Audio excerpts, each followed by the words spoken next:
Тема на денот со министерот за дигитална трансформација Стефан Андоновски. Добро вечер. Добро вечер, ви благодарам за поканата.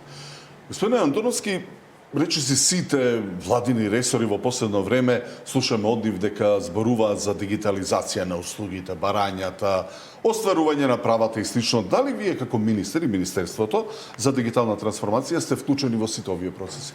Па дигитализацијата, ова спомнавте, е хоризонтална тема и се наоѓа како обврска на скоро секоја институција и е вградена во националната развојна стратегија на државата и во стратегиите за работа и на останатите институции. Ние се водиме во владината програма која што има две многу значајни поглавија за дигитализација.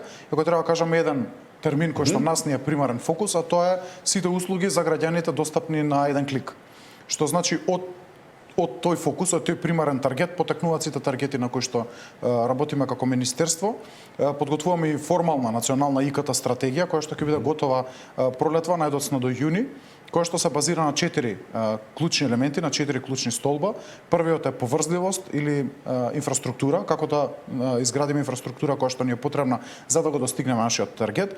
Вториот елемент е услугите или дигиталната трансформација и на бизнис секторот и на јавните услуги. Третиот елемент се новите технологии, вештачката интелигенција. За прв пат ќе имаме столб во стратегијата кој што ќе зборува за вештачка интелигенција.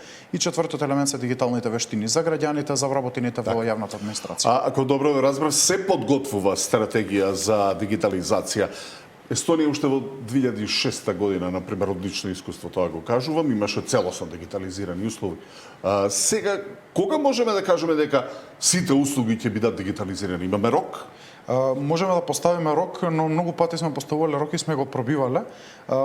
Поентата во моментот Македонија е лидер во регионот по бројот на дигитални на електронски услуги, но за жал се тргнало од погрешна стратегија да се дигитализираат услугите што биле најлесни за дигитализација, а не услугите кои што граѓаните најмногу ги употребуваат. Нашиот фокус сега е да одиме во два правци. Едниот правец е да ги дигитализираме услугите што граѓаните најмногу им се потребни, најмногу ги користат, за да ја поткренеме свесноста дека постојат вакви електронски услуги и секако паралелно со тоа да одиме со оние институции кои што се најподготвени за брза дигитализација на нивните услуги.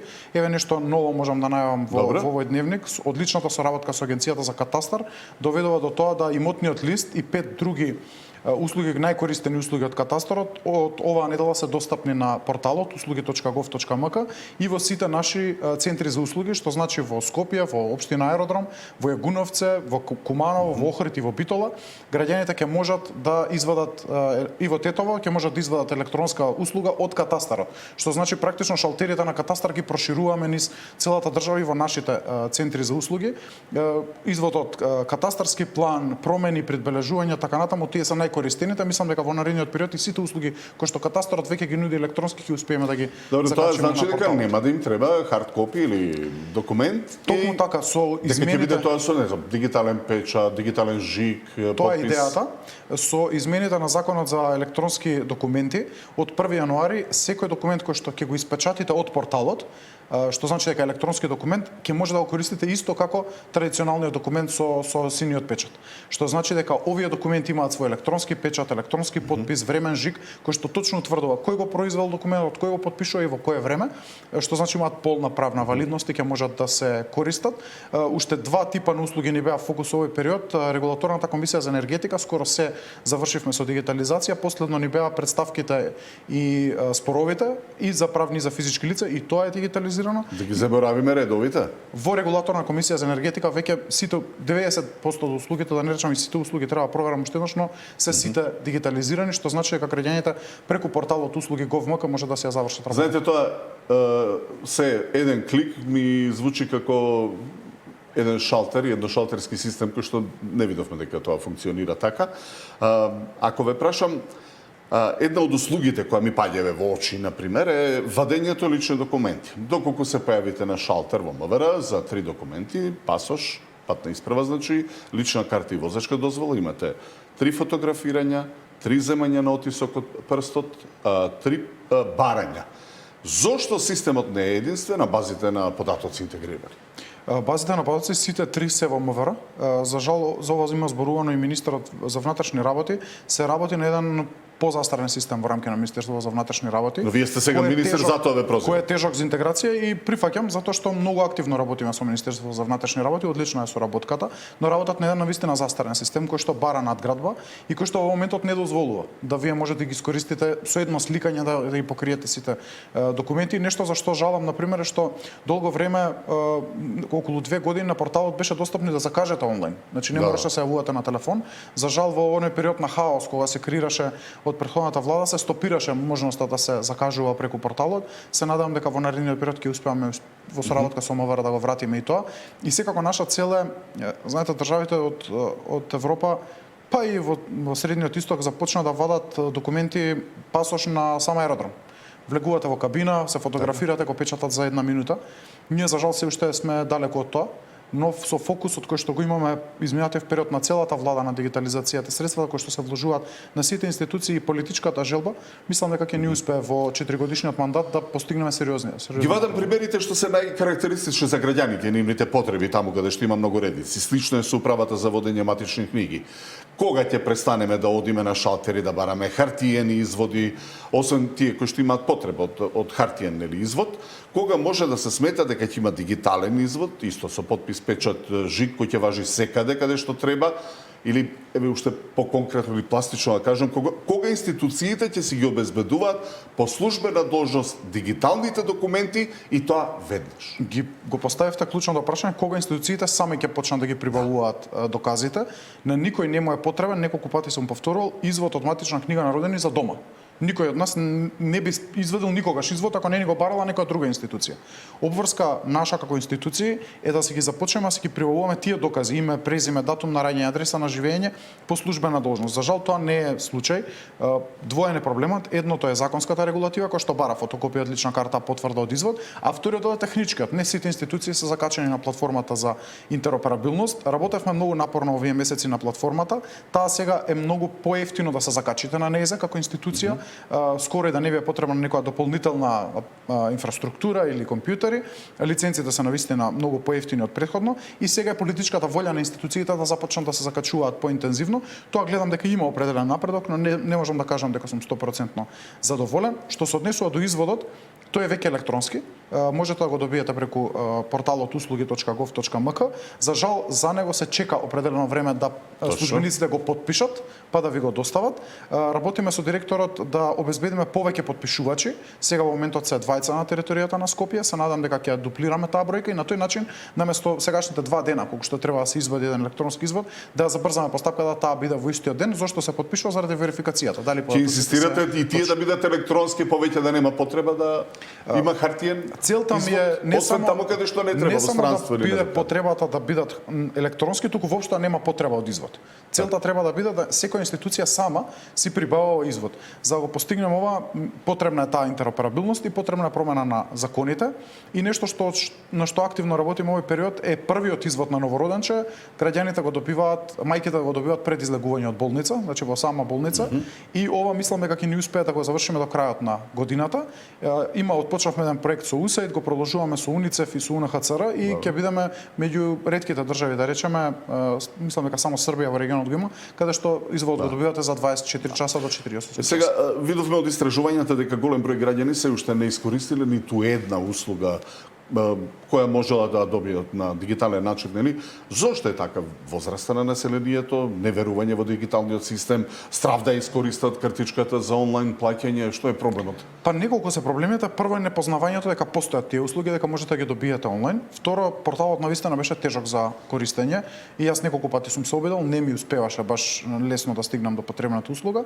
И трето, затоа што и да добиевте електронски документ, ако го испечатите и однесете негде, нема да ви го признаат.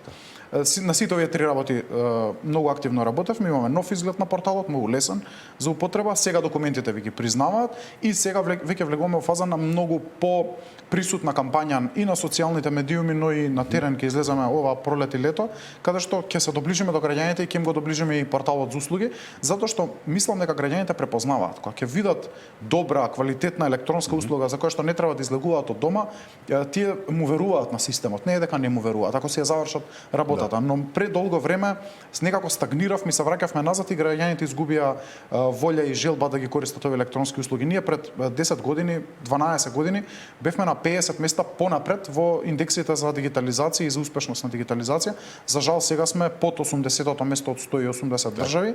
Наш фокус ќе биде во наредните 2 години да ја вратиме Македонија на правите пати. Како ќе го регулирате интернет просторот за да се разликува која страница или разни акаунти на социјалните мрежи, нели, и други места се сериозни места за информирање или тоа им е хоби и забава без сериозна намера за информирање, па дури дезинформирање и пласирање лажни вести?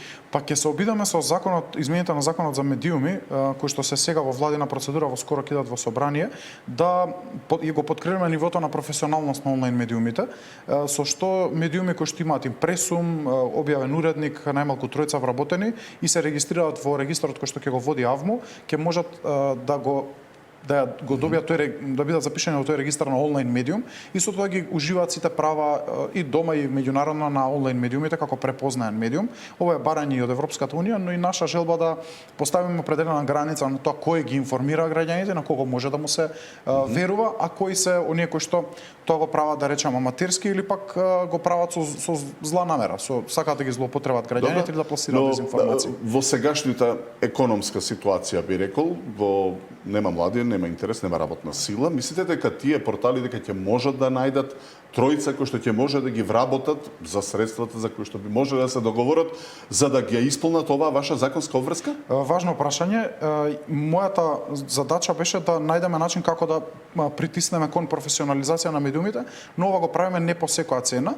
И не го правиме задолжително за сите медиуми. Сите оние кои што сакаат да продолжат да работат без тројца вработени или не сакаат да се регистрираат во регистарот на АВМУ, можат да продолжат да работат, нема да имат никаква пречка за тоа, но сепак медиумите кои што сакаат да се препознаат или да кажат во странство, особено да членуваат во здружение и така натаму, и сакаат да кажат дека се препознаени во државата како онлайн медиуми, треба да им ја дадеме таа можност со ова препознавање.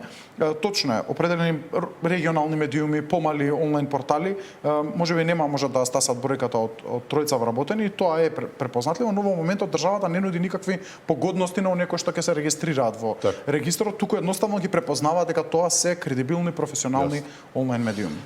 Со оглед дека сте министерство кое се занимава со напредна, пожелна за младите технологија за делување и работа, има ли кај нив интерес за работа во министерството или пак странските компании, фриленс принципот на работа е се уште поинтересен за да некако да ги ангажирате и да помогнат и со своето знаење, и со своите вештини, и со својата агилност?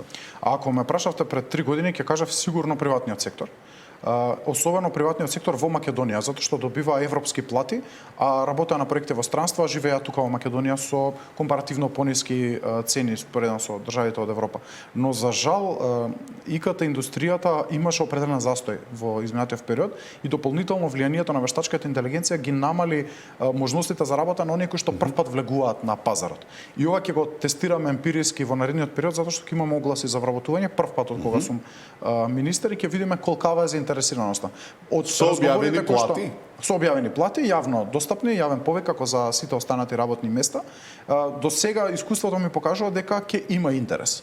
Можеби тоа нема да бидат најдобрите електроинженери или телекомуникацијски инженери, но тоа ќе бидат луѓе кои што можеби за прв пат ќе влезат на пазарот на труд, ќе излезат директно од факултет, луѓе кои што можеби повеќе сакаат стабилност, креирање политики, конференции, семинари, дообуки кои што приватниот сектор, да бидеме искрени, не ги нуди толку многу, нуди точно повисока плата, но вие сте затворени, да речеме, во една канцеларија, немате простор голем за напредок. Ние нудиме креирање политики, пишување стратегии, ако сакате соработка со приватниот сектор на различни начини, така што мислам дека ќе постои интерес, еве ќе провериме во наредниот период.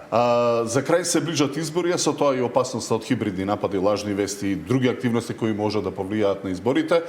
Имаме ли капацитет да се справиме со овие предизвици? Имаме капацитет, ќе работиме на подигнување на свесноста, се надам на блиска соработка со Државната изборна комисија во оваа насока. Очекувам да има хибридни закани, дури можеби некакви напади, но и тоа не треба да ни изненадува, светот е таков, се движи кон таков вид на војување, но подготвена е државата, мислам дека и Државната изборна комисија многу научи од изборите во 2020 година, се прилично внимателни, така што мислам дека со заеднички напор ќе имаме едни кредибилни избори, фери, транспарентни на кои што можеме сите да им веруваме, а ние ќе се обидеме максимално можно да го заштитиме онлайн просторот со алатките кои што ни стојат на располагање. Првенствено, повторно ќе апелирам затоа што имаше пораки по социјалните мрежи изминатиот период, граѓаните бидат многу внимателни да проверуваат по неколку пати. Ова не се традиционални медиуми, не се телевизија на кој што можете да верувате, не се весник кој што знаеме кој го печати, знаеме кој пишува, тоа се наши квалитетни новинари. Ова е простор во кој што секој може да биде автор и има злонамерници кои што како потенцијални автори сакаат да ги злоупотребат граѓаните и да им споделат. Добро, дадовте многу информации, па и рокови, еве да видиме дали тие ќе се остварат или ќе бидат едношалтерскиот систем. Повторно ќе дојдеме на дискусија тука, па ќе поцениме. Ви благодарам за учеството во тема на денот. Благодарам многу на поканата.